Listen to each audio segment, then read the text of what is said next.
siz aytdingiz, sizning aytingiz Etiyim Kazan'da bulgan Bolshevik Revolution vakitinde. Şulay bulgaç, o zarning hükümetine işlegen bulgan. Şunun için Bolşevikler ise anı bitireler. Şunun için korkup kaçkan. Kazan'dan Harbin'e kaçkan. Ondan sonra eniyim Nikolayski Amur'da turgan Tatar. Etisi Kazan'dan, enisi Samara'dan. Benim babayının ismi Saadettin Ahtam. Büyük bay kişi bulgan çünkü altınlar tapkananda. Zor işleri bulgan, iki hatını bulgan, iki eyi bulgan, Müslüman, şu işte iki hatını yarı. Benim ebem, onun yaş hatını bulgan, ikinci hatını. Şu Bolşevikler kirgeç, 1920 yılında benim babayını ütürgenler. Şöyle ütürgeç, çünkü bay kişi bulgan için. Benim ebem, ciddi balasını algan da kaçkan. Nikolayski Amur'dan Habarovsk'a bargan birinci. Ondan Harbin Kıtay'a bargan. Etiyim de Harbin'de bulgaç. Etiyimle eniyim tanışıp ilendiler. 1922 yılda Harbin'den Keriye'ye küçüldüler. Bir yıl anda yaşadılar. Ondan sonra 1923 yılında Keriye'den Japonya'ya gittiler. Kobe degen şehre.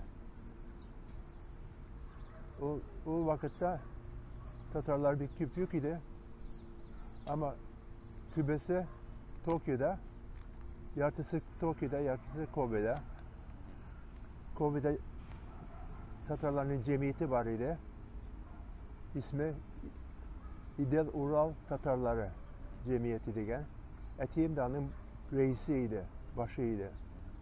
Onlar mescit kurganlar 1934'te dipolim Japonya'da.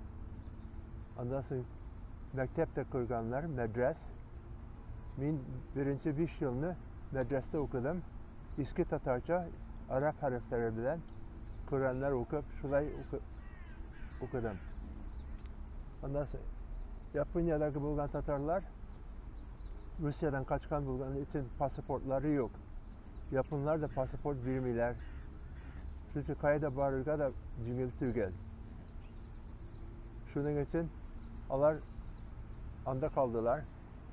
1951 yılında Keriye Sulg'u bulgan vakitte ofiserler kileler idi Kobe'ga.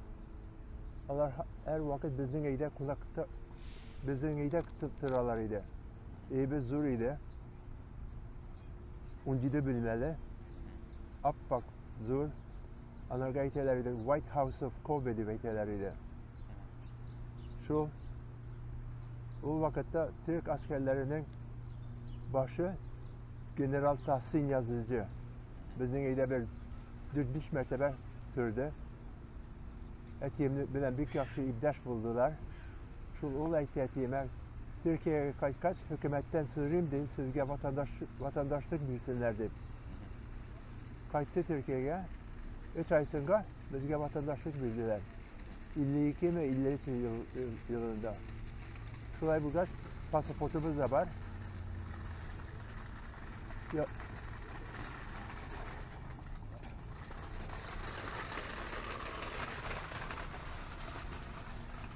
şu pasaport bulgaç şimdi çıkıp gidip bula. Şu Japonya'daki Tatarlar kübesi Türkiye'ye girdiler. Biz 55 yılında girdik. 1955'te Kobe'deki Tatarların %95'i Türkiye'ye girdi. %5'i Amerika'ya gittiler, San Francisco'ya. Şu biz bunda İstanbul'da 7 yıl yaşadık. Ondan sonra etiyim etti. Etiyim tügül de eniyim Amerika'ya bir kilesi kile. Şu etiyim etti de bizge green card verdiler. Amerikan konsolosu. 63 yılında biz İstanbul'dan San Francisco'ya göçtük. Şu biz küçüksek ondan sonra Kobe'deki Tatarların %60'ı da İstanbul'dan San Francisco'ya göçtüler. Şu bizim bir cemiyet var San Francisco'da. Hazarının ismi American Turko-Tatar Association deyip eteler. Binamız da var. Külüşəbiz, bayramlarını ütkərəbiz bölge. Bir gün geldi.